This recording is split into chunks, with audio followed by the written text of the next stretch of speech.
Thank you, Mr. Speaker. Mr. Speaker, today I rise to recognize and commend the work of the Share and Care Cockayne Syndrome Network for raising public awareness of this disease. Cockayne Syndrome, commonly known as CS, is an extremely rare genetic disorder that affects only several hundred children worldwide. But its impact on the families of these children is significant both emotionally, physically, and economically. CS was named after Dr. Edward Alfred Cockayne, a physician from London, England, who concentrated on hereditary diseases in children.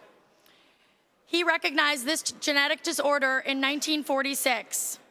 CS is characterized by short stature and an appearance of premature aging. Children with this disease fail to gain weight or grow at the expected rate. These children have an impaired development of their nervous system.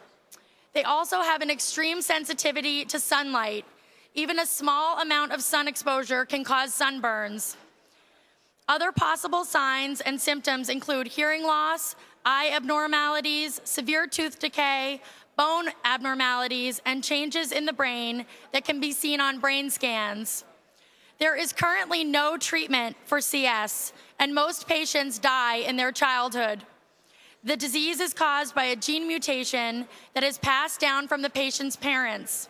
Diagnosis is often delayed or missed altogether because of the rarity of this disorder, its progressive nature, and the significant differences between cases. Mr. Speaker, I would like to thank the members of this House for voting in the affirmative on designating the month of June as Cockayne Syndrome Awareness Month in Pennsylvania. I encourage the public to learn more about CS and the stories of the young patients that it affects. Mr. Speaker, one of the patients is my constituent, three-year-old Julianne Tompkins. She joins us on the floor this morning with her parents, Brent and Christina, and her grandmothers, Barb and Pamela. Will the five of you please rise?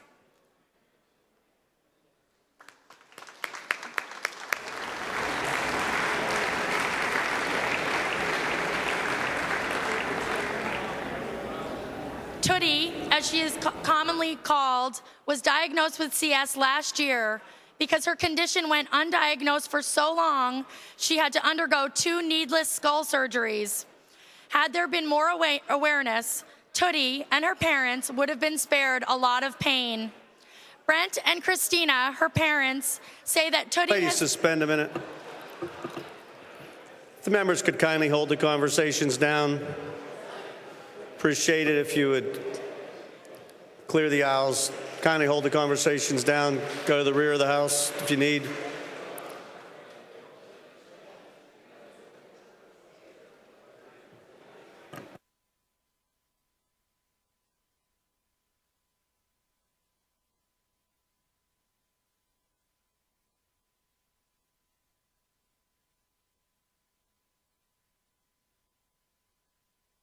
Lady may proceed. Paul, I apologize for the interruption. Thank you, Mr. Speaker.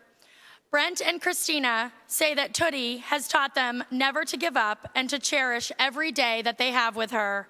She has been through so much medically, and yet she remains strong and still has a smile on her face. Mr. Speaker, the Tompkins, along with the Care and Share Network, are working to raise public awareness about this terrible disease in the hope of someday finding a cure. I would like to once again thank this House for the affirmative vote on House Resolution 683. Thank you, Mr. Speaker.